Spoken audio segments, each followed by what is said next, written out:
Ethan Kopek, Taron Egerton, et sa petite amie travaille à l'aéroport de Los Angeles et un jour, alors qu'Ethan décide d'assumer de nouvelles responsabilités, il est victime de chantage et menacé de tuer sa moitié s'il ne passe pas le scanner d'une valise, destinée à être transportée à bord d'un avion comme bagage à main.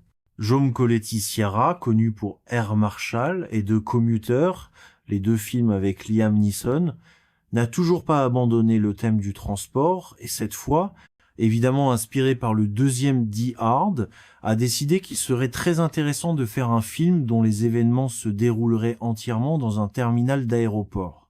Au fait, Carry-On est appelé le nouveau Die Hard. Mais pour être honnête, Carry-On est nettement plus faible que la trilogie canonique Die Hard. Et comparer le film de Sierra avec les films d'action de la vieille école avec Ulysse, c'est tout simplement stupide. Tout irait bien, mais le film s'avère nettement plus faible que le même Marshall ou Passenger. Car au nom du spectacle, le réalisateur a simplement sacrifié l'objectivité et l'adéquation de ce qui se passait. L'intrigue du film aspire délibérément des problèmes et des situations délicates là où ils ne devraient en principe pas exister.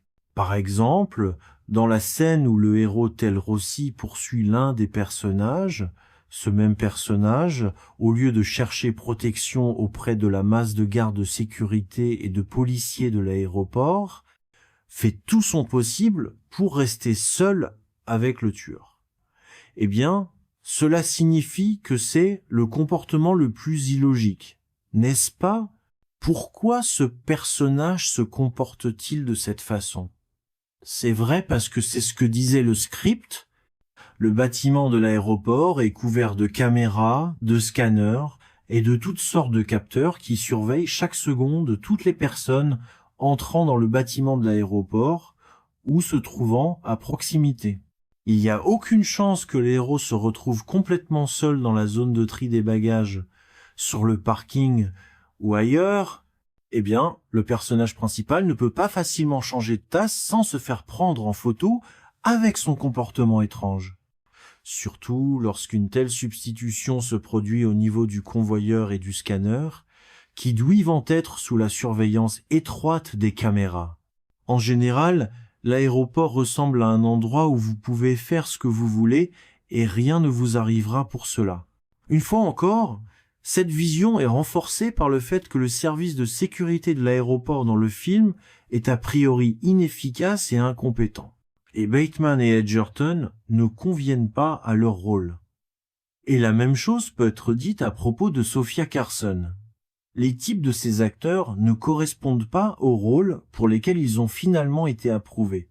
Mais au moins merci au réalisateur d'avoir empêché Liam Neeson de courir dans l'aéroport, sinon il aurait pu le faire. Les personnages secondaires sont également hors sujet. Theo Rossi dans le rôle de l'un des méchants, eh bien Sierra, Monsieur Jaume, vous êtes sérieux? Eh bien, Tommy Lee Jones dans le film Under Siege, voilà un méchant. Charisme, expression, sauvagerie, folie. On se souvient de Rossi uniquement pour sa moustache dans le cadre et c'est tout. Mais si c'est pour cela que le réalisateur a choisi l'acteur pour le rôle qui lui était assigné, alors la moustache ne l'a pas sauvé. Et dans le doublage russe, les voix des personnages ne sonnent pas et ne correspondent pas du tout à celles qui bougent dans le cadre. En général, j'ai eu le sentiment que Carry-On était la tentative maximale de Sierra de Milk. Parmi toutes les tentatives qu'il a faites, bon, sans prendre en compte le doublage en Russie, bien sûr. Le film laisse un arrière-goût faible et même le thème choisi de la veille de Noël ne le sauve pas. Noël à Los Angeles est chaud et sans neige. Les événements auraient pu se produire à la veille d'Halloween ou à la veille du jour de l'indépendance. De toute façon, le spectateur ne s'en soucierait pas. Cependant, c'est à vous de voir. Je n'impose mon opinion à personne. Bon visionnage. Ethan Kopek, Taron Egerton, et sa petite amie travaille à l'aéroport de Los Angeles et un jour, Alors qu'Ethan décide d'assumer de nouvelles responsabilités, il est victime de chantage et menacé de tuer sa moitié s'il ne passe pas le scanner d'une valise, destinée à être transportée à bord d'un avion comme bagage à main. Jaume Colletti Sierra, connu pour Air Marshall et The Commuter, les deux films avec Liam Neeson, n'a toujours pas abandonné le thème du transport et cette fois, évidemment inspiré par le deuxième Die Hard, a décidé qu'il serait très intéressant de faire un film dont les événements se dérouleraient entièrement dans un terminal d'aéroport. Au fait, Carry-On est appelé le nouveau Die Hard. Mais pour être honnête, Carry-On est nettement plus faible que la trilogie canonique Die Hard, et comparer le film de Sierra avec les films d'action de la vieille école avec Ulysse, c'est tout simplement stupide. Tout irait bien, mais le film s'avère nettement plus faible que le même Marshall ou Passenger. Car au nom du spectacle, le réalisateur a simplement sacrifié l'objectivité et l'adéquation de ce qui se passait. L'intrigue du film aspire délibérément des problèmes et des situations délicates là où ils ne devraient en principe pas exister. Par exemple, dans la scène où le héros tel Rossi poursuit l'un des personnages, ce même personnage, au lieu de chercher protection auprès de la masse de gardes de sécurité et de policiers de l'aéroport, fait tout son possible pour rester seul avec le tueur. Eh bien, cela signifie que c'est le comportement le plus illogique, n'est-ce pas? Pourquoi ce personnage se comporte-t-il de cette façon? C'est vrai parce que c'est ce que disait le script. Le bâtiment de l'aéroport est couvert de caméras, de scanners et de toutes sortes de capteurs qui surveillent chaque seconde toutes les personnes entrant dans le bâtiment de l'aéroport ou se trouvant à proximité. Il n'y a aucune chance que les héros se retrouvent complètement seuls dans la zone de tri des bagages, sur le parking ou ailleurs. Eh bien, le personnage principal ne peut pas facilement changer de tasse sans se faire prendre en photo avec son comportement étrange. Surtout lorsqu'une telle substitution se produit au niveau du convoyeur et du scanner, qui doivent être sous la surveillance étroite des caméras. En général, l'aéroport ressemble à un endroit où vous pouvez faire ce que vous voulez et rien ne vous arrivera pour cela. Une fois encore, cette vision est renforcée par le fait que le service de sécurité de l'aéroport dans le film est a priori inefficace et incompétent. Et Bateman et Edgerton ne conviennent pas à leur rôle. Et la même chose peut être dite à propos de Sofia Carson. Les types de ces acteurs ne correspondent pas aux rôles pour lesquels ils ont finalement été approuvés. Mais au moins merci au réalisateur d'avoir empêché Liam Neeson de courir dans l'aéroport, sinon il aurait pu le faire. Les personnages secondaires sont également hors sujet. Theo Rossi dans le rôle de l'un des méchants, eh bien Sierra, Monsieur Jaume, vous êtes sérieux? Eh bien, Tommy Lee Jones dans le film Under Siege, voilà un méchant. Charisme, expression, sauvagerie, folie. On se souvient de Rossi uniquement pour sa moustache dans le cadre et c'est tout. Mais si c'est pour cela que le réalisateur a choisi l'acteur pour le rôle qui lui était assigné, alors la moustache ne l'a pas sauvé. Et dans le doublage russe, les voix des personnages ne sonnent pas et ne correspondent pas du tout à celles qui bougent dans le cadre. En général, j'ai eu le sentiment que Carry-On était la tentative maximale de Sierra de Milk. Parmi toutes les tentatives qu'il a faites, bon, sans prendre en compte le doublage en Russie, bien sûr.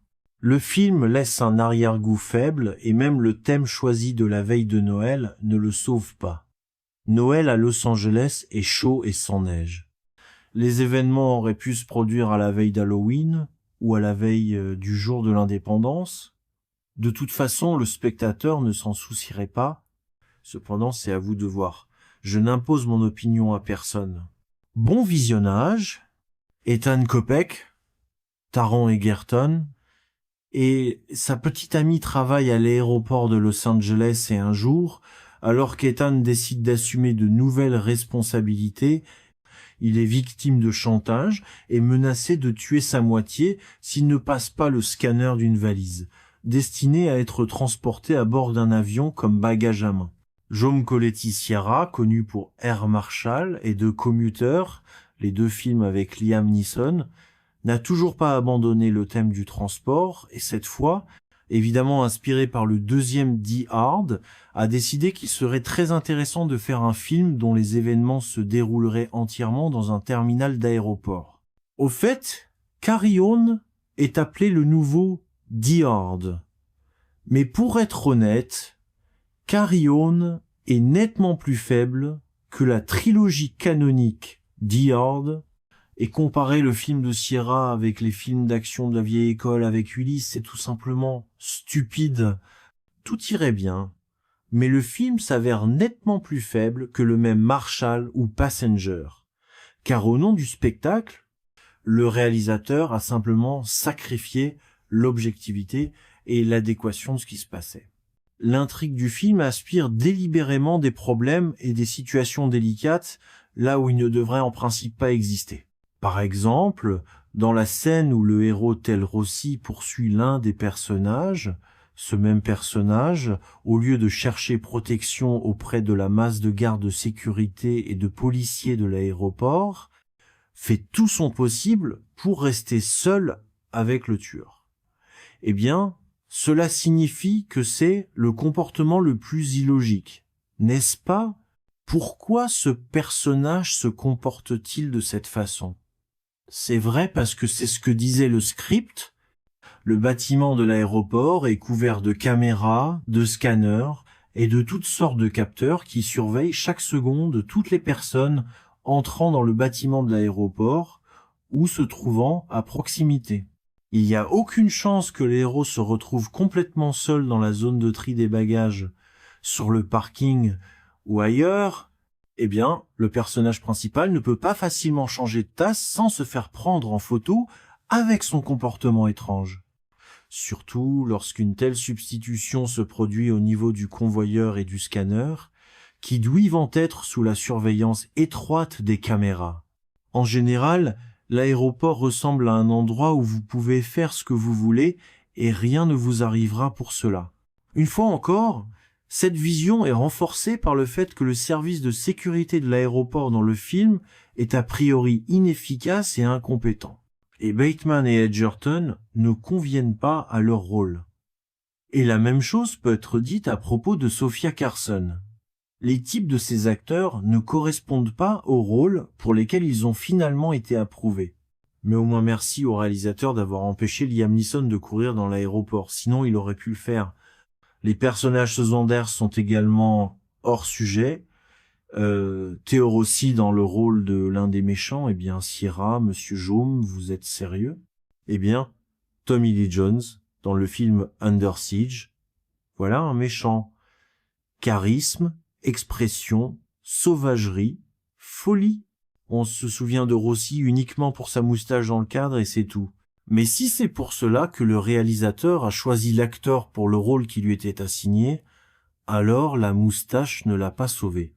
Et dans le doublage russe, les voix des personnages ne sonnent pas et ne correspondent pas du tout à celles qui bougent dans le cadre. En général, j'ai eu le sentiment que Carry-On était la tentative maximale de Sierra de Milk. Parmi toutes les tentatives qu'il a faites, bon, sans prendre en compte le doublage en Russie, bien sûr. Le film laisse un arrière-goût faible et même le thème choisi de la veille de Noël ne le sauve pas. Noël à Los Angeles est chaud et sans neige. Les événements auraient pu se produire à la veille d'Halloween ou à la veille du jour de l'indépendance. De toute façon, le spectateur ne s'en soucierait pas. Cependant, c'est à vous de voir. Je n'impose mon opinion à personne. Bon visionnage. Ethan Kopech, Taron Egerton, et sa petite amie travaille à l'aéroport de Los Angeles et un jour, alors qu'Ethan décide d'assumer de nouvelles responsabilités, il est victime de chantage et menacé de tuer sa moitié s'il ne passe pas le scanner d'une valise, destinée à être transportée à bord d'un avion comme bagage à main. Jaume Colletti Sierra, connu pour Air Marshall et The Commuter, les deux films avec Liam Neeson, n'a toujours pas abandonné le thème du transport et cette fois, évidemment inspiré par le deuxième Die Hard, a décidé qu'il serait très intéressant de faire un film dont les événements se dérouleraient entièrement dans un terminal d'aéroport. Au fait, Carry-On est appelé le nouveau Die Hard. Mais pour être honnête, Carry-On est nettement plus faible que la trilogie canonique Die Hard. Et comparer le film de Sierra avec les films d'action de la vieille école avec Ulysse, c'est tout simplement stupide. Tout irait bien, mais le film s'avère nettement plus faible que le même Marshall ou Passenger. Car au nom du spectacle, le réalisateur a simplement sacrifié l'objectivité et l'adéquation de ce qui se passait. L'intrigue du film aspire délibérément des problèmes et des situations délicates là où ils ne devraient en principe pas exister. Par exemple, dans la scène où le héros tel Rossi poursuit l'un des personnages, ce même personnage, au lieu de chercher protection auprès de la masse de gardes de sécurité et de policiers de l'aéroport, fait tout son possible pour rester seul avec le tueur. Eh bien, cela signifie que c'est le comportement le plus illogique, n'est-ce pas? Pourquoi ce personnage se comporte-t-il de cette façon? C'est vrai parce que c'est ce que disait le script. Le bâtiment de l'aéroport est couvert de caméras, de scanners et de toutes sortes de capteurs qui surveillent chaque seconde toutes les personnes entrant dans le bâtiment de l'aéroport ou se trouvant à proximité. Il n'y a aucune chance que les héros se retrouvent complètement seuls dans la zone de tri des bagages, sur le parking ou ailleurs. Eh bien, le personnage principal ne peut pas facilement changer de tasse sans se faire prendre en photo avec son comportement étrange. Surtout lorsqu'une telle substitution se produit au niveau du convoyeur et du scanner, qui doivent être sous la surveillance étroite des caméras. En général, l'aéroport ressemble à un endroit où vous pouvez faire ce que vous voulez et rien ne vous arrivera pour cela. Une fois encore, cette vision est renforcée par le fait que le service de sécurité de l'aéroport dans le film est a priori inefficace et incompétent. Et Bateman et Edgerton ne conviennent pas à leur rôle. Et la même chose peut être dite à propos de Sofia Carson. Les types de ces acteurs ne correspondent pas aux rôles pour lesquels ils ont finalement été approuvés. Mais au moins merci au réalisateur d'avoir empêché Liam Neeson de courir dans l'aéroport, sinon il aurait pu le faire. Les personnages secondaires sont également hors sujet. Theo Rossi dans le rôle de l'un des méchants, eh bien Sierra, Monsieur Jaume, vous êtes sérieux? Eh bien, Tommy Lee Jones dans le film Under Siege, voilà un méchant. Charisme, expression, sauvagerie, folie. On se souvient de Rossi uniquement pour sa moustache dans le cadre et c'est tout. Mais si c'est pour cela que le réalisateur a choisi l'acteur pour le rôle qui lui était assigné, alors la moustache ne l'a pas sauvé. Et dans le doublage russe, les voix des personnages ne sonnent pas et ne correspondent pas du tout à celles qui bougent dans le cadre. En général, j'ai eu le sentiment que Carry-On était la tentative maximale de Sierra de Milk. Parmi toutes les tentatives qu'il a faites, bon, sans prendre en compte le doublage en Russie, bien sûr. Le film laisse un arrière-goût faible et même le thème choisi de la veille de Noël ne le sauve pas. Noël à Los Angeles est chaud et sans neige. Les événements auraient pu se produire à la veille d'Halloween ou à la veille du jour de l'indépendance. De toute façon, le spectateur ne s'en soucierait pas. Cependant, c'est à vous de voir. Je n'impose mon opinion à personne. Bon visionnage. Ethan Kopech, Taron Egerton, et sa petite amie travaille à l'aéroport de Los Angeles et un jour, alors qu'Ethan décide d'assumer de nouvelles responsabilités, il est victime de chantage et menacé de tuer sa moitié s'il ne passe pas le scanner d'une valise, destinée à être transportée à bord d'un avion comme bagage à main. Jaume Colletti-Sierra, connu pour Air Marshall et de Commuter, les deux films avec Liam Neeson, n'a toujours pas abandonné le thème du transport et cette fois, évidemment inspiré par le deuxième Die Hard, a décidé qu'il serait très intéressant de faire un film dont les événements se dérouleraient entièrement dans un terminal d'aéroport. Au fait, Carry-On est appelé le nouveau Die Hard. Mais pour être honnête, Carry-On est nettement plus faible que la trilogie canonique The Horde, et comparer le film de Sierra avec les films d'action de la vieille école avec Ulysse, c'est tout simplement stupide. Tout irait bien, mais le film s'avère nettement plus faible que le même Marshall ou Passenger. Car au nom du spectacle, le réalisateur a simplement sacrifié l'objectivité et l'adéquation de ce qui se passait. L'intrigue du film aspire délibérément des problèmes et des situations délicates là où ils ne devraient en principe pas exister. Par exemple, dans la scène où le héros tel Rossi poursuit l'un des personnages, ce même personnage, au lieu de chercher protection auprès de la masse de gardes de sécurité et de policiers de l'aéroport, fait tout son possible pour rester seul avec le tueur. Eh bien, cela signifie que c'est le comportement le plus illogique, n'est-ce pas? Pourquoi ce personnage se comporte-t-il de cette façon? C'est vrai parce que c'est ce que disait le script. Le bâtiment de l'aéroport est couvert de caméras, de scanners et de toutes sortes de capteurs qui surveillent chaque seconde toutes les personnes entrant dans le bâtiment de l'aéroport ou se trouvant à proximité. Il n'y a aucune chance que les héros se retrouvent complètement seuls dans la zone de tri des bagages, sur le parking ou ailleurs. Eh bien, le personnage principal ne peut pas facilement changer de tasse sans se faire prendre en photo avec son comportement étrange. Surtout lorsqu'une telle substitution se produit au niveau du convoyeur et du scanner, qui doivent être sous la surveillance étroite des caméras. En général, l'aéroport ressemble à un endroit où vous pouvez faire ce que vous voulez et rien ne vous arrivera pour cela. Une fois encore, cette vision est renforcée par le fait que le service de sécurité de l'aéroport dans le film est a priori inefficace et incompétent. Et Bateman et Edgerton ne conviennent pas à leur rôle. Et la même chose peut être dite à propos de Sophia Carson. Les types de ces acteurs ne correspondent pas aux rôles pour lesquels ils ont finalement été approuvés. Mais au moins merci au réalisateur d'avoir empêché Liam Neeson de courir dans l'aéroport, sinon il aurait pu le faire. Les personnages secondaires sont également hors sujet. Theo Rossi dans le rôle de l'un des méchants, eh bien Sierra, Monsieur Jaume, vous êtes sérieux? Eh bien, Tommy Lee Jones dans le film Under Siege, voilà un méchant. Charisme, expression, sauvagerie, folie. On se souvient de Rossi uniquement pour sa moustache dans le cadre et c'est tout.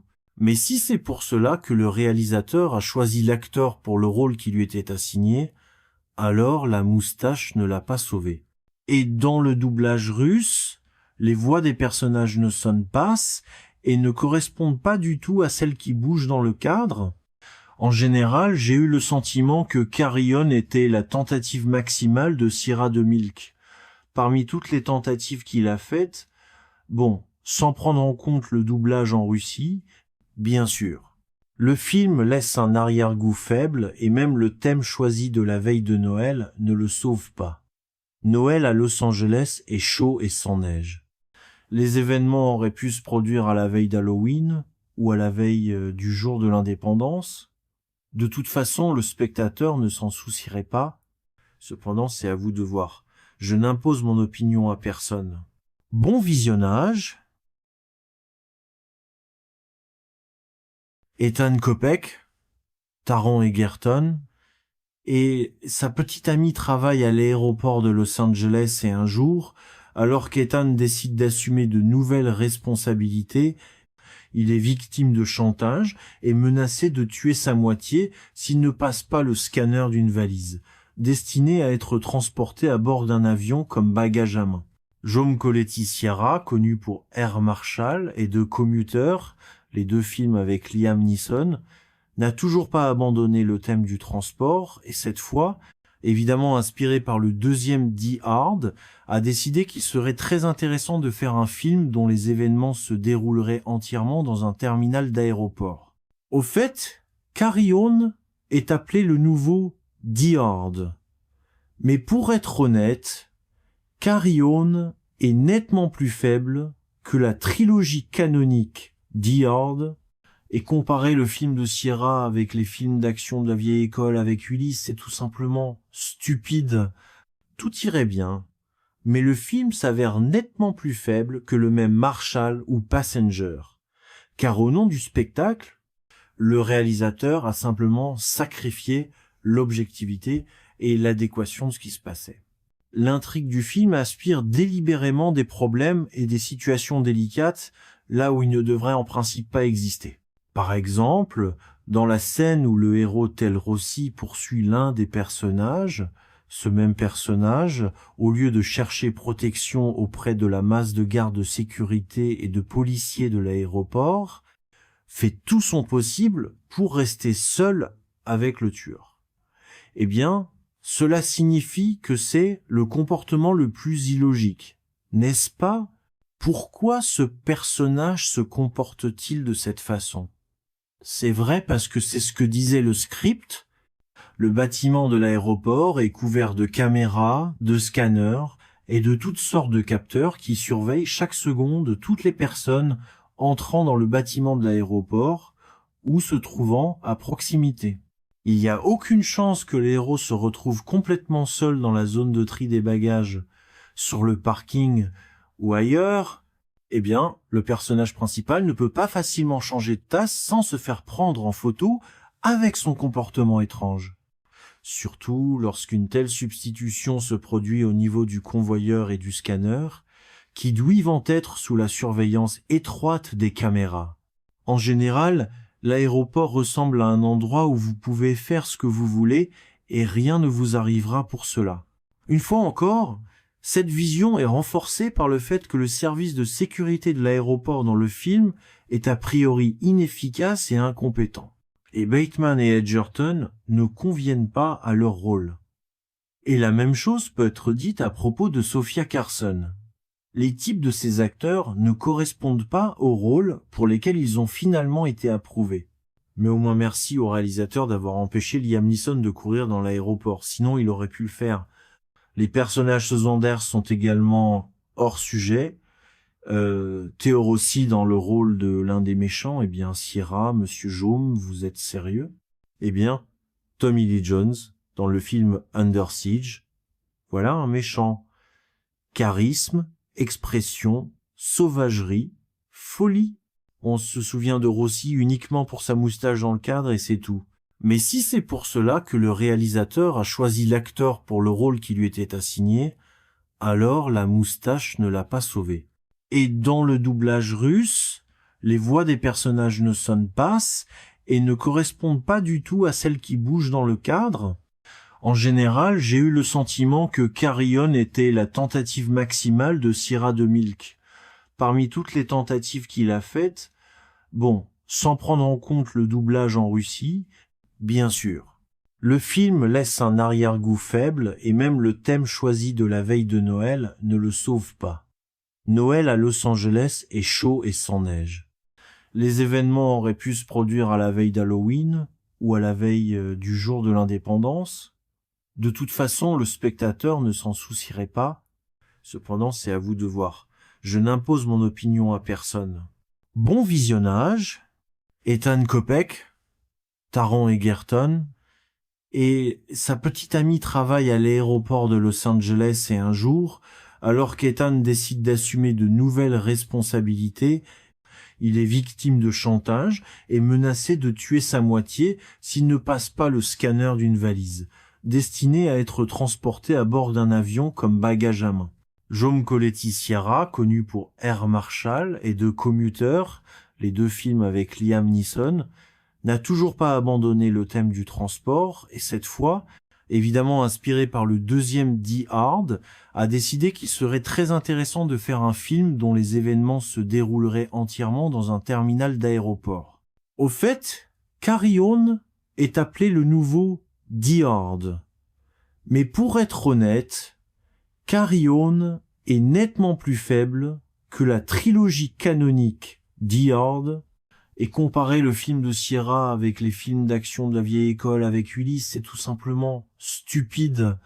Tout irait bien, mais le film s'avère nettement plus faible que le même Marshall ou Passenger. Car au nom du spectacle, Le réalisateur a simplement sacrifié l'objectivité et l'adéquation de ce qui se passait. L'intrigue du film aspire délibérément des problèmes et des situations délicates là où ils ne devraient en principe pas exister. Par exemple, dans la scène où le héros tel Rossi poursuit l'un des personnages, ce même personnage, au lieu de chercher protection auprès de la masse de gardes de sécurité et de policiers de l'aéroport, fait tout son possible pour rester seul avec le tueur. Eh bien, cela signifie que c'est le comportement le plus illogique, n'est-ce pas? Pourquoi ce personnage se comporte-t-il de cette façon? C'est vrai parce que c'est ce que disait le script. Le bâtiment de l'aéroport est couvert de caméras, de scanners et de toutes sortes de capteurs qui surveillent chaque seconde toutes les personnes entrant dans le bâtiment de l'aéroport ou se trouvant à proximité. Il n'y a aucune chance que les héros se retrouvent complètement seuls dans la zone de tri des bagages, sur le parking ou ailleurs. Eh bien, le personnage principal ne peut pas facilement changer de tasse sans se faire prendre en photo avec son comportement étrange.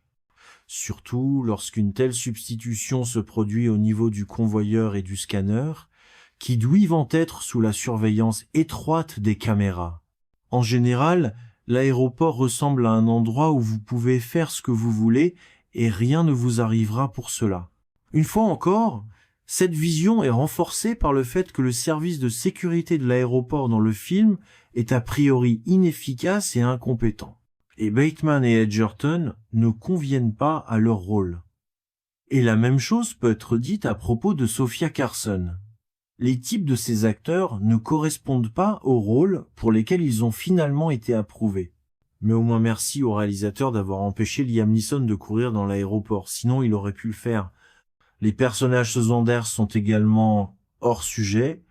Theo Rossi dans le rôle de l'un des méchants, eh bien Sierra, Monsieur Jaume, vous êtes sérieux? Eh bien, Tommy Lee Jones dans le film Under Siege, voilà un méchant. Charisme, expression, sauvagerie, folie. On se souvient de Rossi uniquement pour sa moustache dans le cadre et c'est tout. Mais si c'est pour cela que le réalisateur a choisi l'acteur pour le rôle qui lui était assigné, alors la moustache ne l'a pas sauvé. Et dans le doublage russe, les voix des personnages ne sonnent pas et ne correspondent pas du tout à celles qui bougent dans le cadre. En général, j'ai eu le sentiment que Carry-On était la tentative maximale de Sierra de Milk. Parmi toutes les tentatives qu'il a faites, bon, sans prendre en compte le doublage en Russie, bien sûr. Le film laisse un arrière-goût faible et même le thème choisi de la veille de Noël ne le sauve pas. Noël à Los Angeles est chaud et sans neige. Les événements auraient pu se produire à la veille d'Halloween ou à la veille du jour de l'indépendance. De toute façon, le spectateur ne s'en soucierait pas. Cependant, c'est à vous de voir. Je n'impose mon opinion à personne. Bon visionnage. Ethan Kopech, Taron Egerton, et sa petite amie travaille à l'aéroport de Los Angeles et un jour, alors qu'Ethan décide d'assumer de nouvelles responsabilités, il est victime de chantage et menacé de tuer sa moitié s'il ne passe pas le scanner d'une valise, destinée à être transportée à bord d'un avion comme bagage à main. Jaume Colletti Sierra, connu pour Air Marshall et de Commuter, les deux films avec Liam Neeson, n'a toujours pas abandonné le thème du transport et cette fois, évidemment inspiré par le deuxième Die Hard, a décidé qu'il serait très intéressant de faire un film dont les événements se dérouleraient entièrement dans un terminal d'aéroport. Au fait, Carry-On est appelé le nouveau Die Hard. Mais pour être honnête, Carry-On est nettement plus faible que la trilogie canonique Die Hard.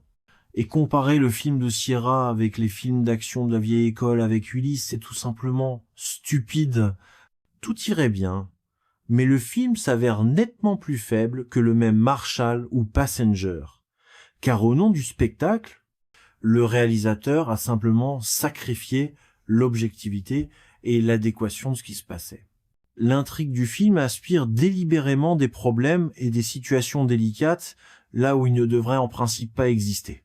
Par exemple, dans la scène où le héros tel Rossi poursuit l'un des personnages, ce même personnage, au lieu de chercher protection auprès de la masse de gardes de sécurité et de policiers de l'aéroport, fait tout son possible pour rester seul avec le tueur. Eh bien, cela signifie que c'est le comportement le plus illogique, n'est-ce pas? Pourquoi ce personnage se comporte-t-il de cette façon? C'est vrai parce que c'est ce que disait le script. Le bâtiment de l'aéroport est couvert de caméras, de scanners et de toutes sortes de capteurs qui surveillent chaque seconde toutes les personnes entrant dans le bâtiment de l'aéroport ou se trouvant à proximité. Il n'y a aucune chance que les héros se retrouvent complètement seuls dans la zone de tri des bagages, sur le parking ou ailleurs. Eh bien, le personnage principal ne peut pas facilement changer de tasse sans se faire prendre en photo avec son comportement étrange. Surtout lorsqu'une telle substitution se produit au niveau du convoyeur et du scanner, qui doivent être sous la surveillance étroite des caméras. En général, l'aéroport ressemble à un endroit où vous pouvez faire ce que vous voulez et rien ne vous arrivera pour cela. Une fois encore, cette vision est renforcée par le fait que le service de sécurité de l'aéroport dans le film est a priori inefficace et incompétent. Et Bateman et Edgerton ne conviennent pas à leur rôle. Et la même chose peut être dite à propos de Sofia Carson. Les types de ces acteurs ne correspondent pas aux rôles pour lesquels ils ont finalement été approuvés. Mais au moins merci au réalisateur d'avoir empêché Liam Neeson de courir dans l'aéroport, sinon il aurait pu le faire. Les personnages secondaires sont également hors sujet. Theo Rossi dans le rôle de l'un des méchants, eh bien Sierra, Monsieur Jaume, vous êtes sérieux? Eh bien, Tommy Lee Jones dans le film Under Siege, voilà un méchant. Charisme, expression, sauvagerie, folie. On se souvient de Rossi uniquement pour sa moustache dans le cadre et c'est tout. Mais si c'est pour cela que le réalisateur a choisi l'acteur pour le rôle qui lui était assigné, alors la moustache ne l'a pas sauvé. Et dans le doublage russe, les voix des personnages ne sonnent pas et ne correspondent pas du tout à celles qui bougent dans le cadre. En général, j'ai eu le sentiment que Carry-On était la tentative maximale de Sierra de Milk. Parmi toutes les tentatives qu'il a faites, bon, sans prendre en compte le doublage en Russie, bien sûr. Le film laisse un arrière-goût faible et même le thème choisi de la veille de Noël ne le sauve pas. Noël à Los Angeles est chaud et sans neige. Les événements auraient pu se produire à la veille d'Halloween ou à la veille du jour de l'indépendance. De toute façon, le spectateur ne s'en soucierait pas. Cependant, c'est à vous de voir. Je n'impose mon opinion à personne. Bon visionnage. Ethan Kopech, Taron Egerton, et sa petite amie travaille à l'aéroport de Los Angeles et un jour, alors qu'Ethan décide d'assumer de nouvelles responsabilités, il est victime de chantage et menacé de tuer sa moitié s'il ne passe pas le scanner d'une valise, destinée à être transportée à bord d'un avion comme bagage à main. Jaume Colletti-Sierra, connu pour Air Marshall et The Commuter, les deux films avec Liam Neeson, n'a toujours pas abandonné le thème du transport et cette fois, évidemment inspiré par le deuxième Die Hard, a décidé qu'il serait très intéressant de faire un film dont les événements se dérouleraient entièrement dans un terminal d'aéroport. Au fait, Carry-On est appelé le nouveau Die Hard. Mais pour être honnête, Carry-On est nettement plus faible que la trilogie canonique Die Hard. Et comparer le film de Sierra avec les films d'action de la vieille école avec Ulysse, c'est tout simplement stupide. Tout irait bien, mais le film s'avère nettement plus faible que le même Marshall ou Passenger. Car au nom du spectacle, le réalisateur a simplement sacrifié l'objectivité et l'adéquation de ce qui se passait. L'intrigue du film aspire délibérément des problèmes et des situations délicates là où ils ne devraient en principe pas exister. Par exemple, dans la scène où le héros tel Rossi poursuit l'un des personnages, Ce même personnage, au lieu de chercher protection auprès de la masse de gardes de sécurité et de policiers de l'aéroport, fait tout son possible pour rester seul avec le tueur. Eh bien, cela signifie que c'est le comportement le plus illogique, n'est-ce pas? Pourquoi ce personnage se comporte-t-il de cette façon? C'est vrai parce que c'est ce que disait le script. Le bâtiment de l'aéroport est couvert de caméras, de scanners et de toutes sortes de capteurs qui surveillent chaque seconde toutes les personnes entrant dans le bâtiment de l'aéroport ou se trouvant à proximité. Il n'y a aucune chance que les héros se retrouvent complètement seuls dans la zone de tri des bagages, sur le parking ou ailleurs. Eh bien, le personnage principal ne peut pas facilement changer de tasse sans se faire prendre en photo avec son comportement étrange. Surtout lorsqu'une telle substitution se produit au niveau du convoyeur et du scanner, qui doivent être sous la surveillance étroite des caméras. En général, l'aéroport ressemble à un endroit où vous pouvez faire ce que vous voulez et rien ne vous arrivera pour cela. Une fois encore, cette vision est renforcée par le fait que le service de sécurité de l'aéroport dans le film est a priori inefficace et incompétent. Et Bateman et Edgerton ne conviennent pas à leur rôle. Et la même chose peut être dite à propos de Sophia Carson. Les types de ces acteurs ne correspondent pas aux rôles pour lesquels ils ont finalement été approuvés. Mais au moins merci au réalisateur d'avoir empêché Liam Neeson de courir dans l'aéroport, sinon il aurait pu le faire. Les personnages secondaires sont également hors sujet. Theo Rossi dans le rôle de l'un des méchants, eh bien Sierra, Monsieur Jaume, vous êtes sérieux? Eh bien, Tommy Lee Jones dans le film Under Siege, voilà un méchant. Charisme, expression, sauvagerie, folie. On se souvient de Rossi uniquement pour sa moustache dans le cadre et c'est tout. Mais si c'est pour cela que le réalisateur a choisi l'acteur pour le rôle qui lui était assigné, alors la moustache ne l'a pas sauvé. Et dans le doublage russe, les voix des personnages ne sonnent pas et ne correspondent pas du tout à celles qui bougent dans le cadre. En général, j'ai eu le sentiment que Carry-On était la tentative maximale de Sierra de Milk. Parmi toutes les tentatives qu'il a faites, bon, sans prendre en compte le doublage en Russie, bien sûr. Le film laisse un arrière-goût faible et même le thème choisi de la veille de Noël ne le sauve pas. Noël à Los Angeles est chaud et sans neige. Les événements auraient pu se produire à la veille d'Halloween ou à la veille du jour de l'indépendance. De toute façon, le spectateur ne s'en soucierait pas. Cependant, c'est à vous de voir.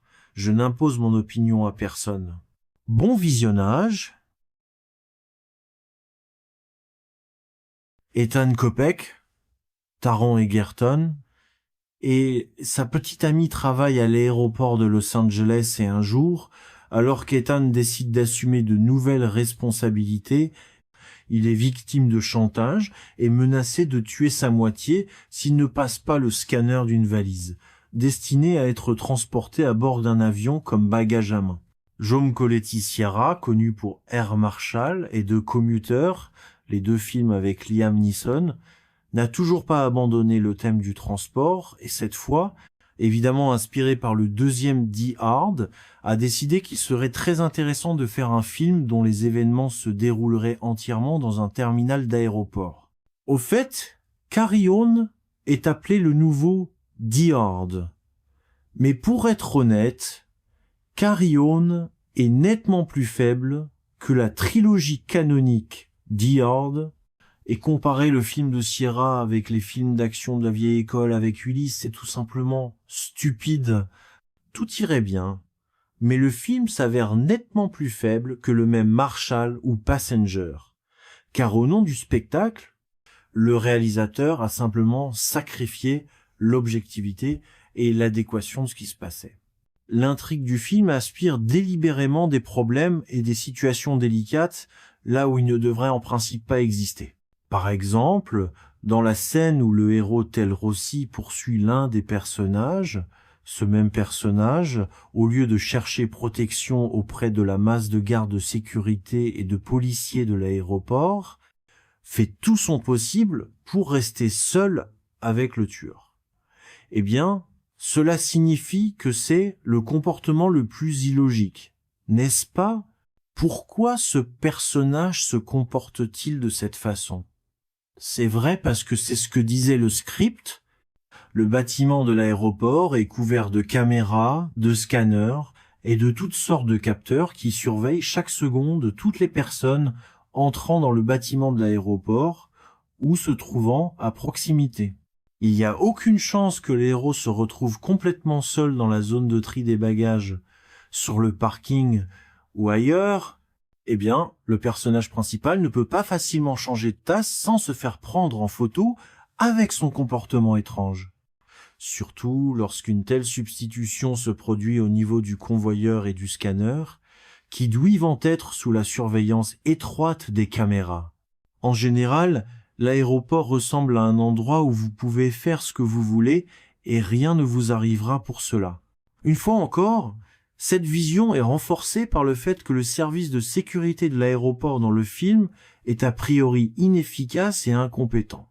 Et Bateman et Edgerton ne conviennent pas à leur rôle. Et la même chose peut être dite à propos de Sophia Carson. Les types de ces acteurs ne correspondent pas aux rôles pour lesquels ils ont finalement été approuvés. Mais au moins merci au réalisateur d'avoir empêché Liam Neeson de courir dans l'aéroport, sinon il aurait pu le faire. Les personnages secondaires sont également hors sujet. Theo Rossi dans le rôle de l'un des méchants, eh bien Sierra, Monsieur Jaume, vous êtes sérieux? Eh bien, Tommy Lee Jones dans le film Under Siege, voilà un méchant.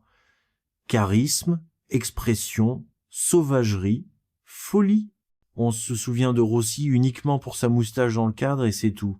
Mais si c'est pour cela que le réalisateur a choisi l'acteur pour le rôle qui lui était assigné, alors la moustache ne l'a pas sauvé. Et dans le doublage russe, les voix des personnages ne sonnent pas et ne correspondent pas du tout à celles qui bougent dans le cadre. En général, j'ai eu le sentiment que Carry-On était la tentative maximale de Sierra de Milk. Parmi toutes les tentatives qu'il a faites, bon, sans prendre en compte le doublage en Russie, bien sûr. Le film laisse un arrière-goût faible et même le thème choisi de la veille de Noël ne le sauve pas. Noël à Los Angeles est chaud et sans neige. Les événements auraient pu se produire à la veille d'Halloween ou à la veille du jour de l'indépendance. De toute façon, le spectateur ne s'en soucierait pas. Cependant, c'est à vous de voir. Je n'impose mon opinion à personne. Bon visionnage. Ethan Kopech, Taron Egerton, et sa petite amie travaille à l'aéroport de Los Angeles et un jour, alors qu'Ethan décide d'assumer de nouvelles responsabilités, il est victime de chantage et menacé de tuer sa moitié s'il ne passe pas le scanner d'une valise, destinée à être transportée à bord d'un avion comme bagage à main. Jaume Colletti-Sierra, connu pour Air Marshall et The Commuter, les deux films avec Liam Neeson, n'a toujours pas abandonné le thème du transport et cette fois, évidemment inspiré par le deuxième Die Hard, a décidé qu'il serait très intéressant de faire un film dont les événements se dérouleraient entièrement dans un terminal d'aéroport. Au fait, Carry-On est appelé le nouveau Die Hard. Mais pour être honnête, Carry-On est nettement plus faible que la trilogie canonique Die Hard. Et comparer le film de Sierra avec les films d'action de la vieille école avec Ulysse, c'est tout simplement stupide. Tout irait bien, mais le film s'avère nettement plus faible que le même Marshall ou Passenger. Car au nom du spectacle, le réalisateur a simplement sacrifié l'objectivité et l'adéquation de ce qui se passait. L'intrigue du film aspire délibérément des problèmes et des situations délicates là où ils ne devraient en principe pas exister. Par exemple, dans la scène où le héros tel Rossi poursuit l'un des personnages, ce même personnage, au lieu de chercher protection auprès de la masse de gardes de sécurité et de policiers de l'aéroport, fait tout son possible pour rester seul avec le tueur. Eh bien, cela signifie que c'est le comportement le plus illogique, n'est-ce pas? Pourquoi ce personnage se comporte-t-il de cette façon? C'est vrai parce que c'est ce que disait le script. Le bâtiment de l'aéroport est couvert de caméras, de scanners et de toutes sortes de capteurs qui surveillent chaque seconde toutes les personnes entrant dans le bâtiment de l'aéroport ou se trouvant à proximité. Il n'y a aucune chance que les héros se retrouvent complètement seuls dans la zone de tri des bagages, sur le parking ou ailleurs. Eh bien, le personnage principal ne peut pas facilement changer de tasse sans se faire prendre en photo avec son comportement étrange. Surtout lorsqu'une telle substitution se produit au niveau du convoyeur et du scanner, qui doivent être sous la surveillance étroite des caméras. En général, l'aéroport ressemble à un endroit où vous pouvez faire ce que vous voulez et rien ne vous arrivera pour cela.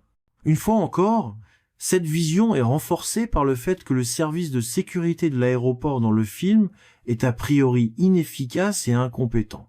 Et Bateman et Edgerton ne conviennent pas à leur rôle. Et la même chose peut être dite à propos de Sophia Carson. Les types de ces acteurs ne correspondent pas aux rôles pour lesquels ils ont finalement été approuvés. Mais au moins merci au réalisateur d'avoir empêché Liam Neeson de courir dans l'aéroport, sinon il aurait pu le faire. Les personnages secondaires sont également hors sujet. Theo Rossi dans le rôle de l'un des méchants, eh bien Sierra, Monsieur Jaume, vous êtes sérieux? Eh bien, Tommy Lee Jones dans le film Under Siege, voilà un méchant. Charisme, expression, sauvagerie, folie. On se souvient de Rossi uniquement pour sa moustache dans le cadre et c'est tout. Mais si c'est pour cela que le réalisateur a choisi l'acteur pour le rôle qui lui était assigné, alors la moustache ne l'a pas sauvé. Et dans le doublage russe, les voix des personnages ne sonnent pas et ne correspondent pas du tout à celles qui bougent dans le cadre. En général, j'ai eu le sentiment que Carry-On était la tentative maximale de Sierra de Milk. Parmi toutes les tentatives qu'il a faites, bon, sans prendre en compte le doublage en Russie, bien sûr. Le film laisse un arrière-goût faible et même le thème choisi de la veille de Noël ne le sauve pas. Noël à Los Angeles est chaud et sans neige. Les événements auraient pu se produire à la veille d'Halloween ou à la veille du jour de l'indépendance. De toute façon, le spectateur ne s'en soucierait pas. Cependant, c'est à vous de voir. Je n'impose mon opinion à personne. Bon visionnage. Ethan Kopech, Taron Egerton, et sa petite amie travaille à l'aéroport de Los Angeles et un jour, alors qu'Ethan décide d'assumer de nouvelles responsabilités, il est victime de chantage et menacé de tuer sa moitié s'il ne passe pas le scanner d'une valise, destinée à être transportée à bord d'un avion comme bagage à main. Jaume Colletti Sierra, connu pour Air Marshal et de Commuter, les deux films avec Liam Neeson, n'a toujours pas abandonné le thème du transport et cette fois, évidemment inspiré par le deuxième Die Hard, a décidé qu'il serait très intéressant de faire un film dont les événements se dérouleraient entièrement dans un terminal d'aéroport. Au fait, Carry-On est appelé le nouveau Die Hard. Mais pour être honnête, Carry-On est nettement plus faible que la trilogie canonique Die Hard. Et comparer le film de Sierra avec les films d'action de la vieille école avec Ulysse, c'est tout simplement stupide. Tout irait bien, mais le film s'avère nettement plus faible que le même Marshall ou Passenger. Car au nom du spectacle, le réalisateur a simplement sacrifié l'objectivité et l'adéquation de ce qui se passait. L'intrigue du film aspire délibérément des problèmes et des situations délicates là où ils ne devraient en principe pas exister.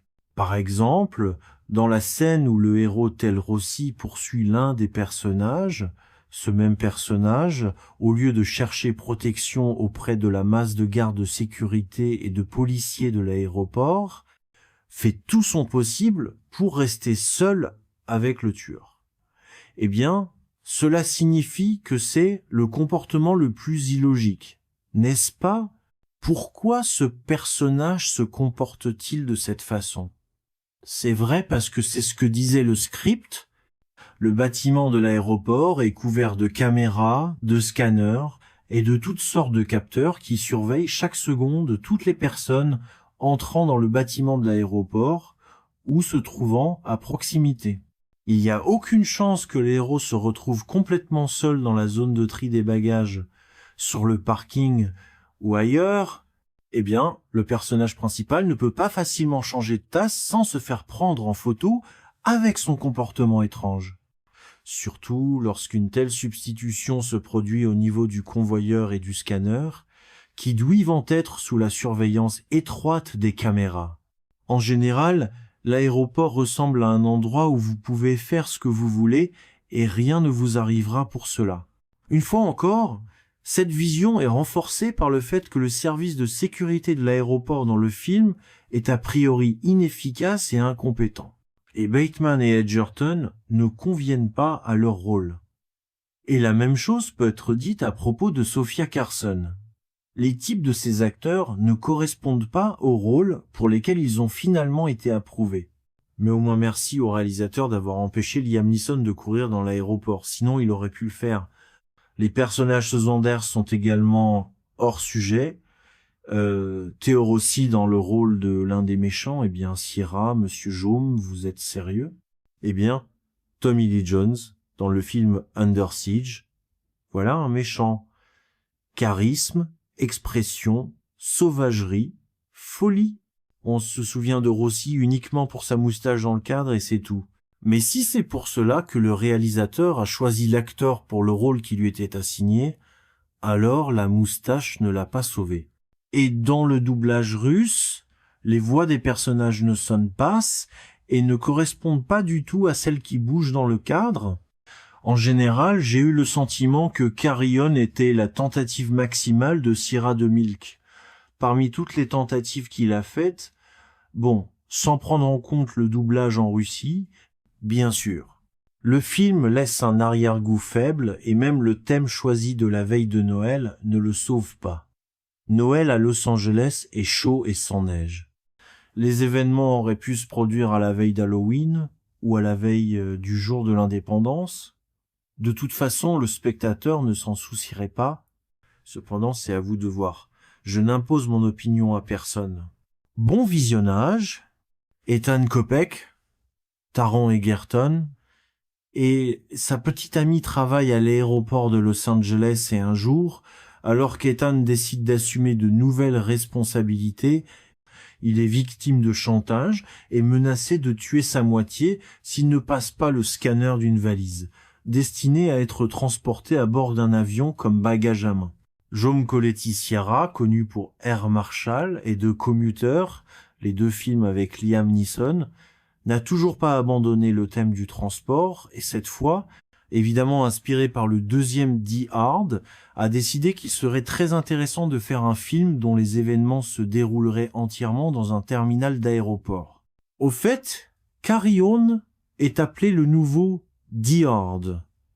Mais pour être honnête, Carry-On est nettement plus faible que la trilogie canonique Die Hard. Et comparer le film de Sierra avec les films d'action de la vieille école avec Ulysse, c'est tout simplement stupide. Tout irait bien, mais le film s'avère nettement plus faible que le même Marshall ou Passenger. Car au nom du spectacle, le réalisateur a simplement sacrifié l'objectivité et l'adéquation de ce qui se passait. L'intrigue du film aspire délibérément des problèmes et des situations délicates là où ils ne devraient en principe pas exister. Par exemple, dans la scène où le héros tel Rossi poursuit l'un des personnages, ce même personnage, au lieu de chercher protection auprès de la masse de gardes de sécurité et de policiers de l'aéroport, fait tout son possible pour rester seul avec le tueur. Eh bien, cela signifie que c'est le comportement le plus illogique, n'est-ce pas? Pourquoi ce personnage se comporte-t-il de cette façon? C'est vrai parce que c'est ce que disait le script. Le bâtiment de l'aéroport est couvert de caméras, de scanners et de toutes sortes de capteurs qui surveillent chaque seconde toutes les personnes entrant dans le bâtiment de l'aéroport ou se trouvant à proximité. Il n'y a aucune chance que les héros se retrouvent complètement seuls dans la zone de tri des bagages, sur le parking ou ailleurs.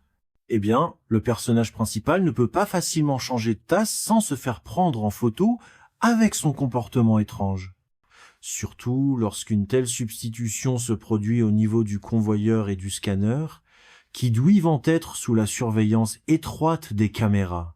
En général, l'aéroport ressemble à un endroit où vous pouvez faire ce que vous voulez et rien ne vous arrivera pour cela. Une fois encore, cette vision est renforcée par le fait que le service de sécurité de l'aéroport dans le film est a priori inefficace et incompétent. Et Bateman et Edgerton ne conviennent pas à leur rôle. Et la même chose peut être dite à propos de Sophia Carson. Les types de ces acteurs ne correspondent pas aux rôles pour lesquels ils ont finalement été approuvés. Mais au moins merci au réalisateur d'avoir empêché Liam Neeson de courir dans l'aéroport, sinon il aurait pu le faire. Les personnages secondaires sont également hors sujet. Theo Rossi dans le rôle de l'un des méchants, eh bien Sierra, Monsieur Jaume, vous êtes sérieux? Eh bien, Tommy Lee Jones dans le film Under Siege, voilà un méchant. Charisme, expression, sauvagerie, folie. On se souvient de Rossi uniquement pour sa moustache dans le cadre et c'est tout. Mais si c'est pour cela que le réalisateur a choisi l'acteur pour le rôle qui lui était assigné, alors la moustache ne l'a pas sauvé. Et dans le doublage russe, les voix des personnages ne sonnent pas et ne correspondent pas du tout à celles qui bougent dans le cadre. En général, j'ai eu le sentiment que Carry-On était la tentative maximale de Sierra de Milk. Parmi toutes les tentatives qu'il a faites, bon, sans prendre en compte le doublage en Russie, bien sûr. Le film laisse un arrière-goût faible et même le thème choisi de la veille de Noël ne le sauve pas. Noël à Los Angeles est chaud et sans neige. Les événements auraient pu se produire à la veille d'Halloween ou à la veille du jour de l'indépendance. De toute façon, le spectateur ne s'en soucierait pas. Cependant, c'est à vous de voir. Je n'impose mon opinion à personne. Bon visionnage. Ethan Kopech, Taron Egerton, et sa petite amie travaille à l'aéroport de Los Angeles et un jour, alors qu'Ethan décide d'assumer de nouvelles responsabilités, il est victime de chantage et menacé de tuer sa moitié s'il ne passe pas le scanner d'une valise, destinée à être transportée à bord d'un avion comme bagage à main. Jaume Colletti Sierra, connu pour Air Marshal et de Commuter, les deux films avec Liam Neeson, n'a toujours pas abandonné le thème du transport et cette fois, évidemment inspiré par le deuxième Die Hard, a décidé qu'il serait très intéressant de faire un film dont les événements se dérouleraient entièrement dans un terminal d'aéroport. Au fait, Carry-On est appelé le nouveau Die Hard.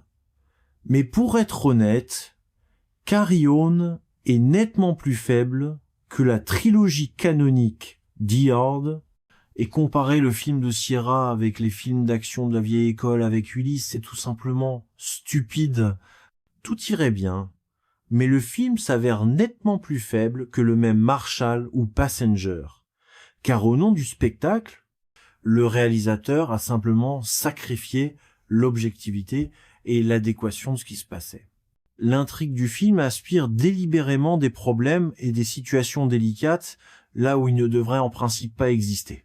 Par exemple, dans la scène où le héros tel Rossi poursuit l'un des personnages, ce même personnage, au lieu de chercher protection auprès de la masse de gardes de sécurité et de policiers de l'aéroport, fait tout son possible pour rester seul avec le tueur. Eh bien, cela signifie que c'est le comportement le plus illogique, n'est-ce pas? Pourquoi ce personnage se comporte-t-il de cette façon? C'est vrai parce que c'est ce que disait le script.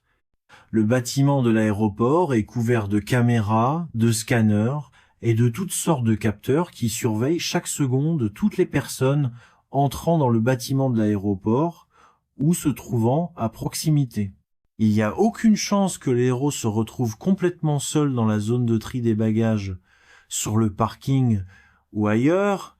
Eh bien, le personnage principal ne peut pas facilement changer de tasse sans se faire prendre en photo avec son comportement étrange.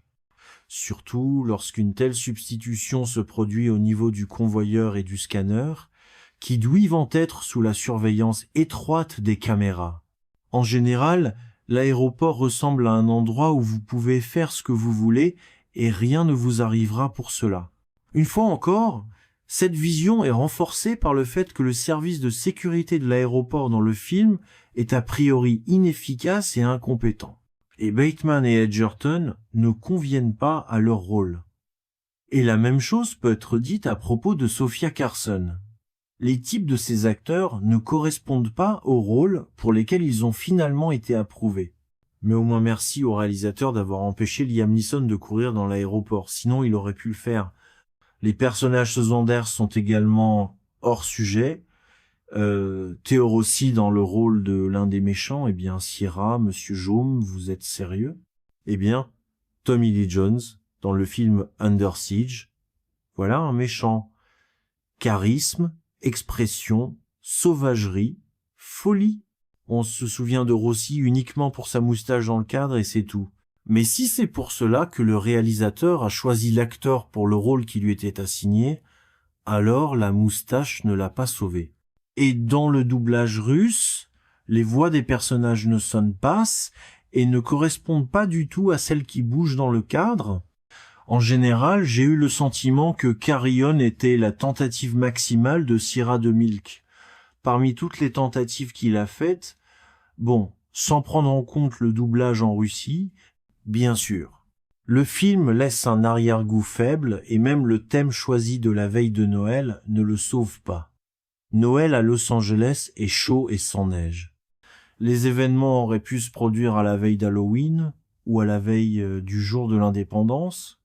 De toute façon, le spectateur ne s'en soucierait pas. Cependant, c'est à vous de voir. Je n'impose mon opinion à personne. Bon visionnage. Ethan Kopech, Taron Egerton, et sa petite amie travaille à l'aéroport de Los Angeles et un jour, alors qu'Ethan décide d'assumer de nouvelles responsabilités, il est victime de chantage et menacé de tuer sa moitié s'il ne passe pas le scanner d'une valise, destinée à être transportée à bord d'un avion comme bagage à main. Jaume Colletti-Sierra, connu pour Air Marshall et The Commuter, les deux films avec Liam Neeson, n'a toujours pas abandonné le thème du transport et cette fois, évidemment inspiré par le deuxième Die Hard, a décidé qu'il serait très intéressant de faire un film dont les événements se dérouleraient entièrement dans un terminal d'aéroport. Au fait, Carry-On est appelé le nouveau Die Hard. Mais pour être honnête, Carry-On est nettement plus faible que la trilogie canonique Die Hard. Et comparer le film de Sierra avec les films d'action de la vieille école avec Ulysse, c'est tout simplement stupide. Tout irait bien, mais le film s'avère nettement plus faible que le même Marshall ou Passenger. Car au nom du spectacle, le réalisateur a simplement sacrifié l'objectivité et l'adéquation de ce qui se passait. L'intrigue du film aspire délibérément des problèmes et des situations délicates là où ils ne devraient en principe pas exister. Par exemple, dans la scène où le héros tel Rossi poursuit l'un des personnages, ce même personnage, au lieu de chercher protection auprès de la masse de gardes de sécurité et de policiers de l'aéroport, fait tout son possible pour rester seul avec le tueur. Eh bien, cela signifie que c'est le comportement le plus illogique, n'est-ce pas? Pourquoi ce personnage se comporte-t-il de cette façon? C'est vrai parce que c'est ce que disait le script.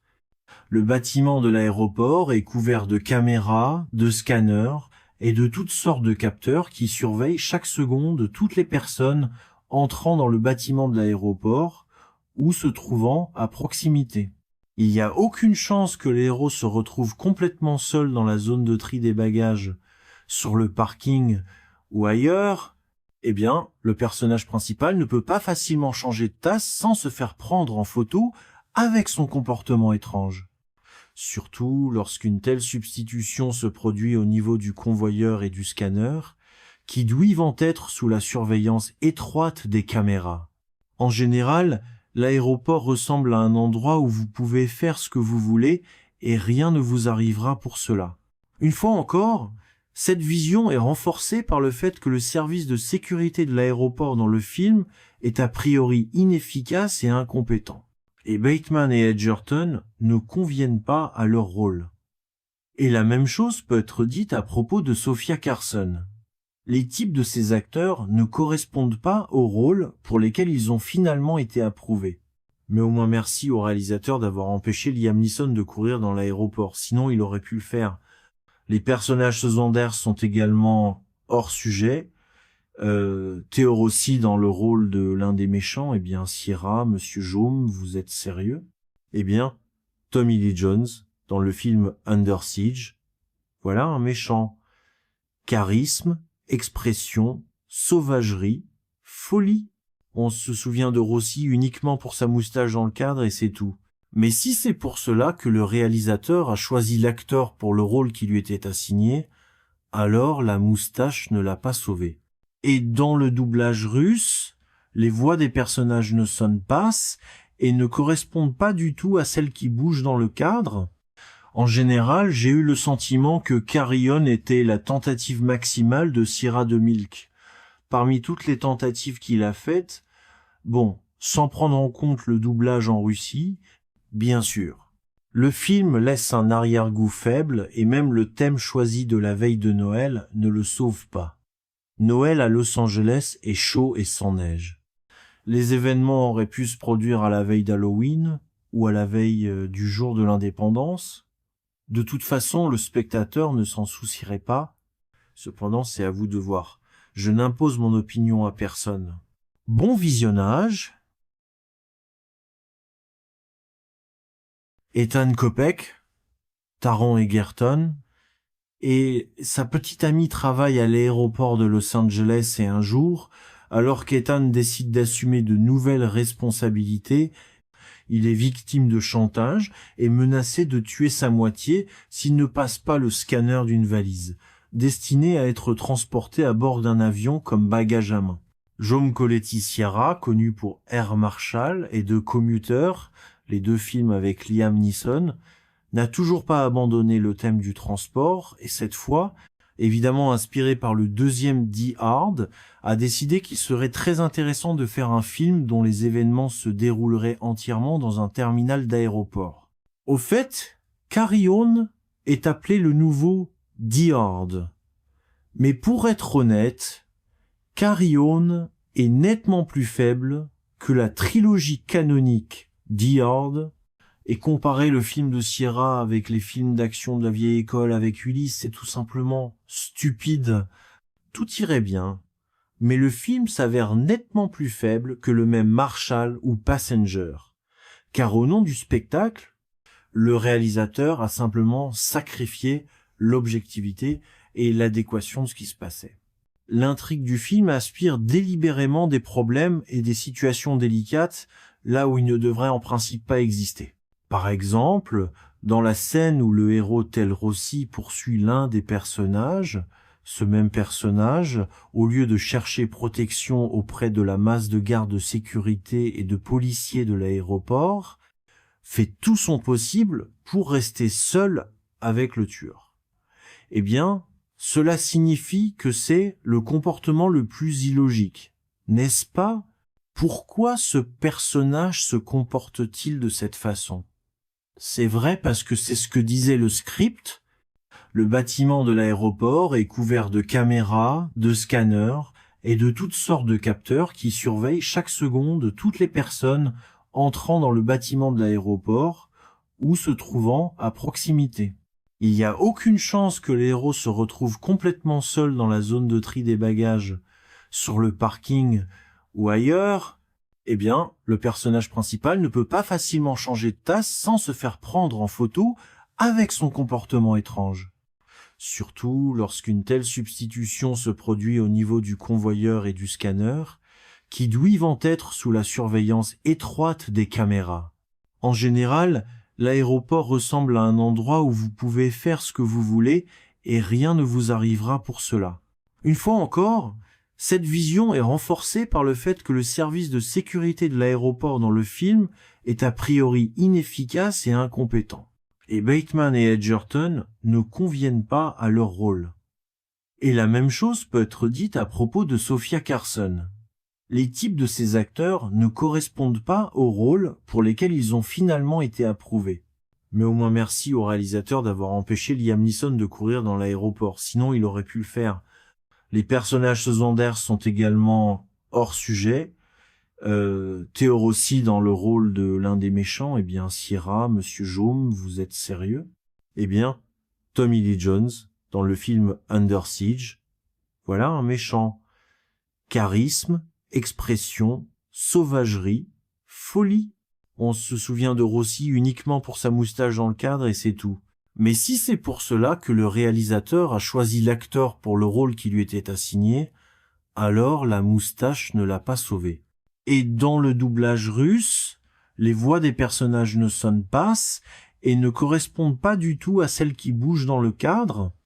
En général, j'ai eu le sentiment que Carry-On était la tentative maximale de Sierra de Milk.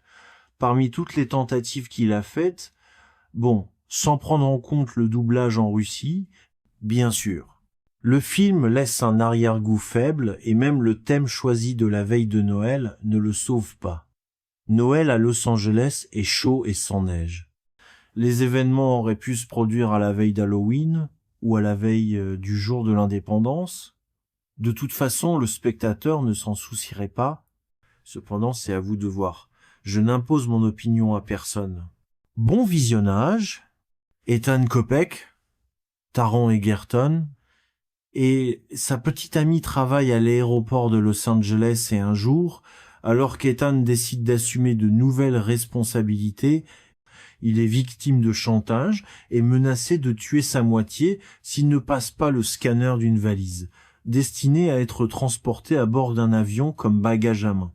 Jaume Collet-Sierra, connu pour Air Marshall et The Commuter, les deux films avec Liam Neeson, n'a toujours pas abandonné le thème du transport et cette fois, évidemment inspiré par le deuxième Die Hard, a décidé qu'il serait très intéressant de faire un film dont les événements se dérouleraient entièrement dans un terminal d'aéroport. Au fait, Carry-On est appelé le nouveau Die Hard. Mais pour être honnête, Carry-On est nettement plus faible que la trilogie canonique Die Hard. Et comparer le film de Sierra avec les films d'action de la vieille école avec Ulysse, c'est tout simplement stupide. Tout irait bien, mais le film s'avère nettement plus faible que le même Marshall ou Passenger. Car au nom du spectacle, le réalisateur a simplement sacrifié l'objectivité et l'adéquation de ce qui se passait.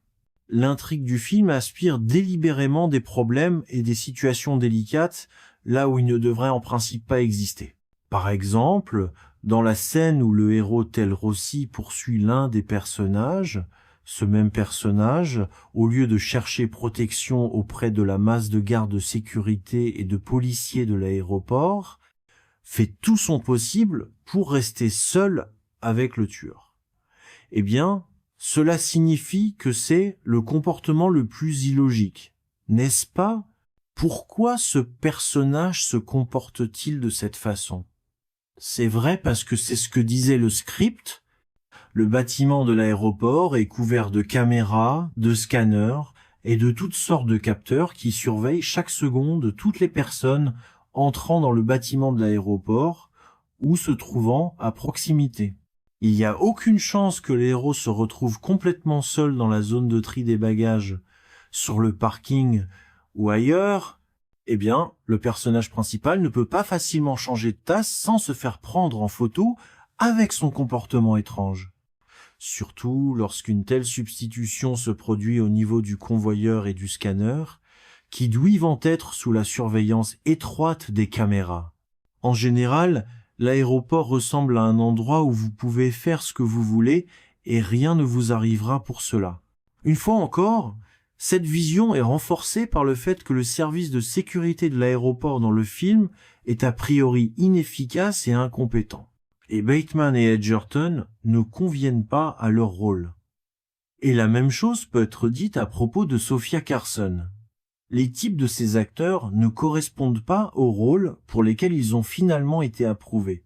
Mais au moins merci au réalisateur d'avoir empêché Liam Neeson de courir dans l'aéroport, sinon il aurait pu le faire.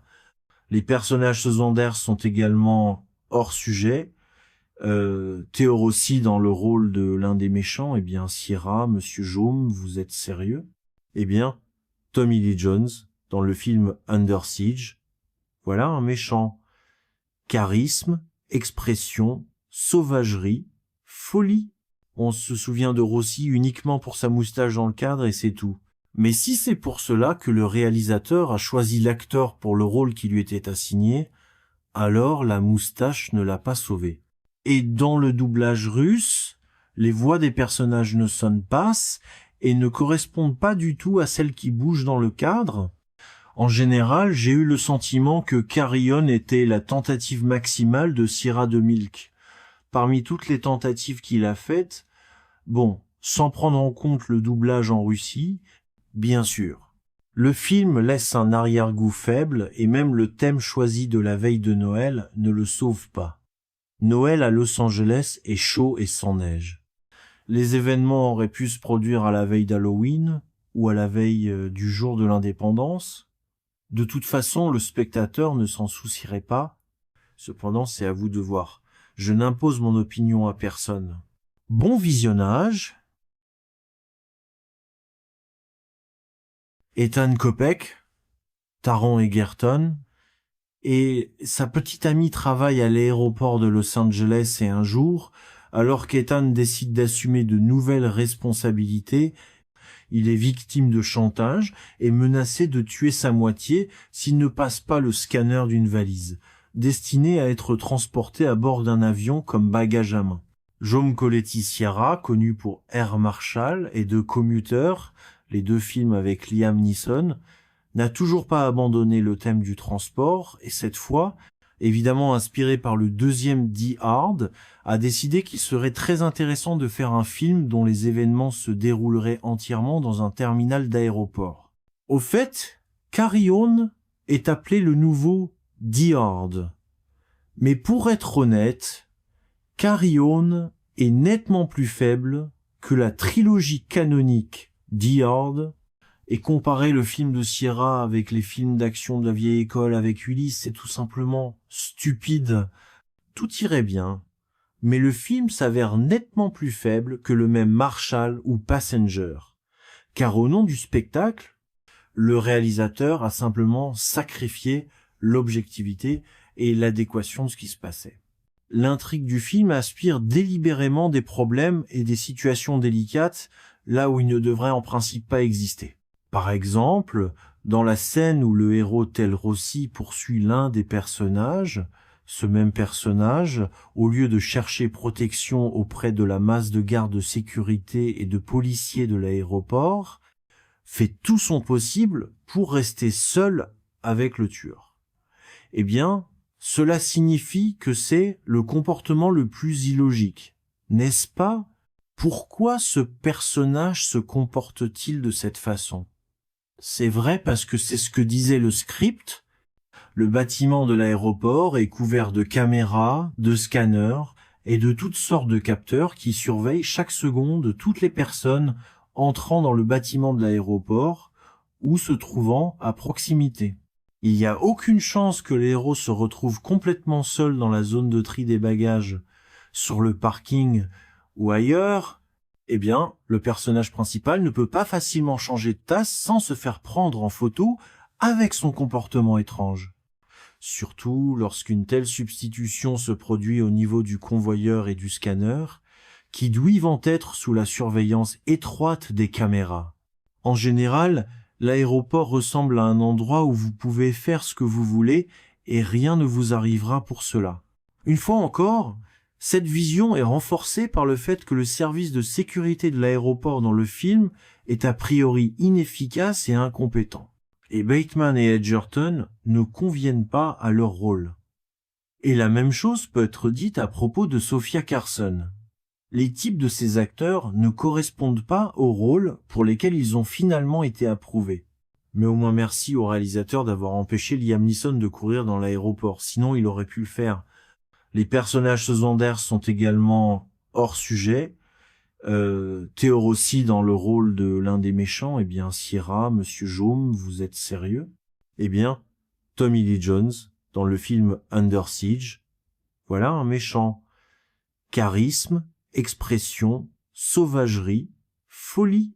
On se souvient de Rossi uniquement pour sa moustache dans le cadre et c'est tout. Mais si c'est pour cela que le réalisateur a choisi l'acteur pour le rôle qui lui était assigné, alors la moustache ne l'a pas sauvé. Et dans le doublage russe, les voix des personnages ne sonnent pas et ne correspondent pas du tout à celles qui bougent dans le cadre. En général, j'ai eu le sentiment que Carrion était la tentative maximale de Sierra de Milk. Parmi toutes les tentatives qu'il a faites, bon, sans prendre en compte le doublage en Russie, bien sûr. Le film laisse un arrière-goût faible et même le thème choisi de la veille de Noël ne le sauve pas. Noël à Los Angeles est chaud et sans neige. Les événements auraient pu se produire à la veille d'Halloween ou à la veille du jour de l'indépendance. De toute façon, le spectateur ne s'en soucierait pas. Cependant, c'est à vous de voir. Je n'impose mon opinion à personne. Bon visionnage. Ethan Kopek, Taron Egerton, et sa petite amie travaille à l'aéroport de Los Angeles et un jour, alors qu'Ethan décide d'assumer de nouvelles responsabilités, il est victime de chantage et menacé de tuer sa moitié s'il ne passe pas le scanner d'une valise, destinée à être transportée à bord d'un avion comme bagage à main. Jaume Colletti-Sierra, connu pour Air Marshall et The Commuter, les deux films avec Liam Neeson, n'a toujours pas abandonné le thème du transport et cette fois, évidemment inspiré par le deuxième Die Hard, a décidé qu'il serait très intéressant de faire un film dont les événements se dérouleraient entièrement dans un terminal d'aéroport. Au fait, Carry-On est appelé le nouveau Die Hard. Mais pour être honnête, Carry-On est nettement plus faible que la trilogie canonique Die Hard. Et comparer le film de Sierra avec les films d'action de la vieille école avec Ulysse, c'est tout simplement stupide. Tout irait bien, mais le film s'avère nettement plus faible que le même Marshall ou Passenger. Car au nom du spectacle, le réalisateur a simplement sacrifié l'objectivité et l'adéquation de ce qui se passait. L'intrigue du film aspire délibérément des problèmes et des situations délicates là où ils ne devraient en principe pas exister.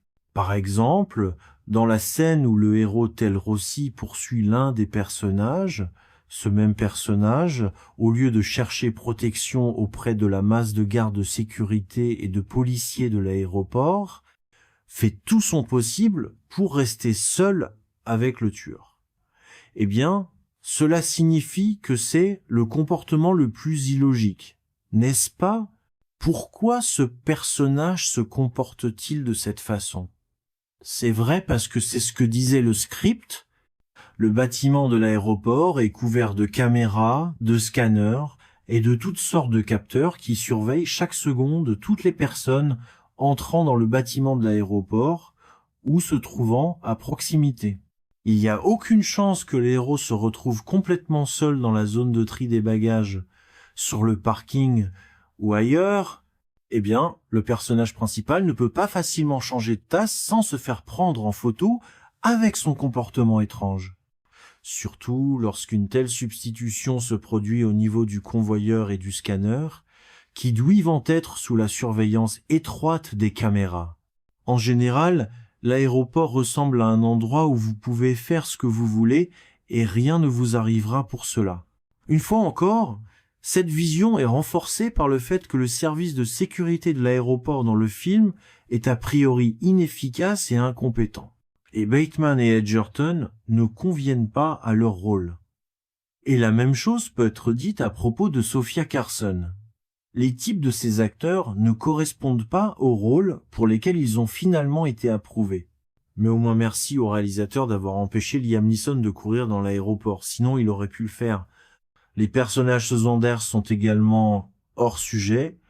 Theo Rossi dans le rôle de l'un des méchants, eh bien Sierra, Monsieur Jaume, vous êtes sérieux? Eh bien, Tommy Lee Jones dans le film Under Siege, voilà un méchant. Charisme, expression, sauvagerie, folie. On se souvient de Rossi uniquement pour sa moustache dans le cadre et c'est tout. Mais si c'est pour cela que le réalisateur a choisi l'acteur pour le rôle qui lui était assigné, alors la moustache ne l'a pas sauvé. Et dans le doublage russe, les voix des personnages ne sonnent pas et ne correspondent pas du tout à celles qui bougent dans le cadre. En général, j'ai eu le sentiment que Carrion était la tentative maximale de Sierra de Milk. Parmi toutes les tentatives qu'il a faites, bon, sans prendre en compte le doublage en Russie, bien sûr. Le film laisse un arrière-goût faible et même le thème choisi de la veille de Noël ne le sauve pas. Noël à Los Angeles est chaud et sans neige. Les événements auraient pu se produire à la veille d'Halloween ou à la veille du jour de l'indépendance. De toute façon, le spectateur ne s'en soucierait pas. Cependant, c'est à vous de voir. Je n'impose mon opinion à personne. Bon visionnage.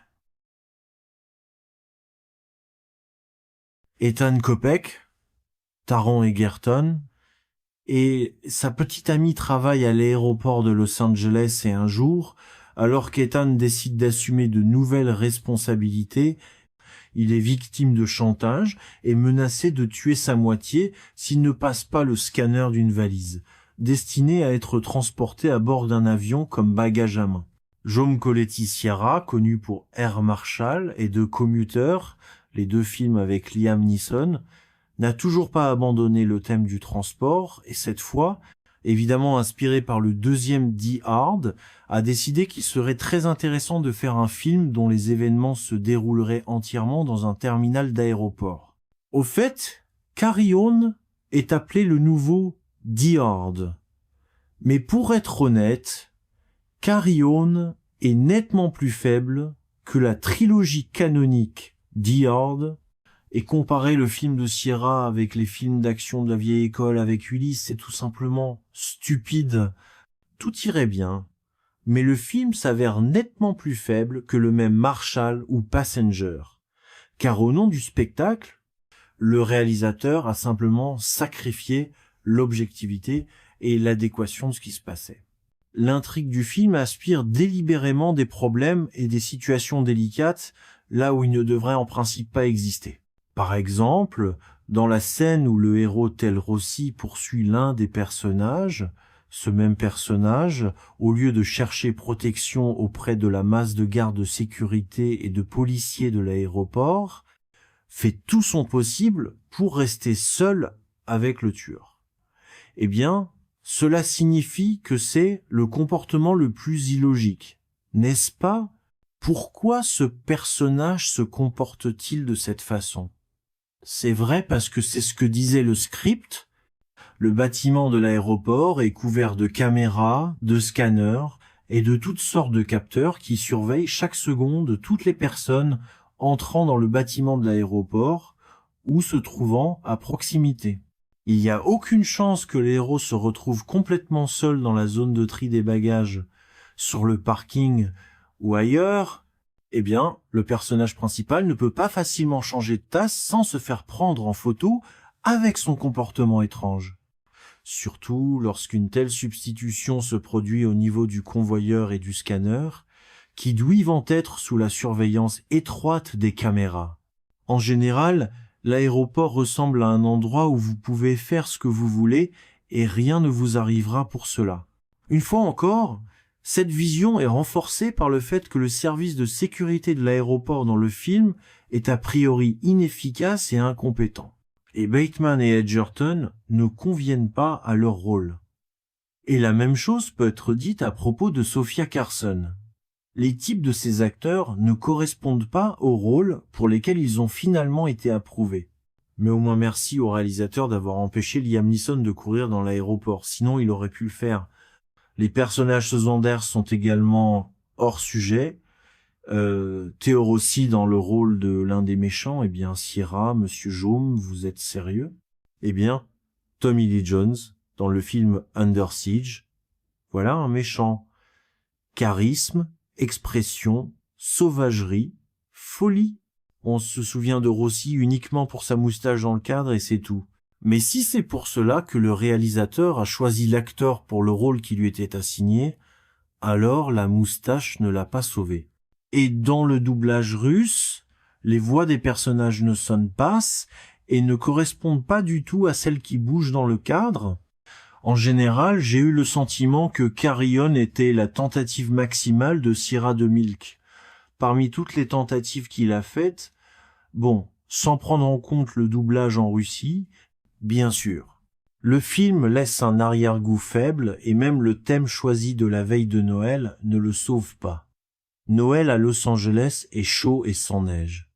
Les événements auraient pu se produire à la veille d'Halloween ou à la veille du jour de l'indépendance. De toute façon, le spectateur ne s'en soucierait pas. Cependant, c'est à vous de voir. Je n'impose mon opinion à personne. Bon visionnage. Twilight fades, the stars will shine. Chase the fire through the night. With the love that ignites. Hold on tight through the climb. Twilight fades, the stars ignite. Chase the fire on the night. Twilight fades, the stars ignite. Love will always hold you tight. Na na na, the stars ignite. Chase the fire, hold me tight. La la la, we own the night. Love will always shine so bright.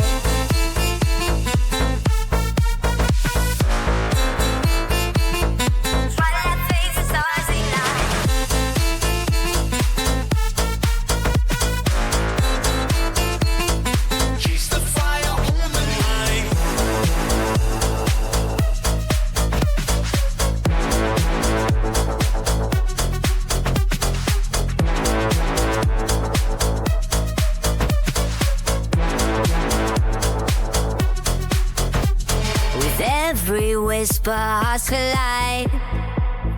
In this moment we confide. Feel the pulse of love align. In the darkness, let it shine. Twilight fades, the stars ignite. Chase the fire on the night. Twilight fades, the stars ignite. Love will always hold you tight. Na na na, the stars ignite. Chase the fire, hold me tight. La la la, we own the night. Love will always shine so bright.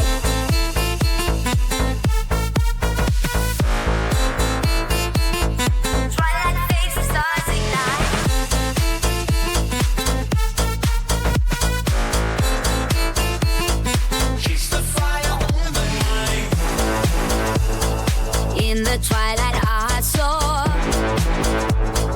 with a love forevermore.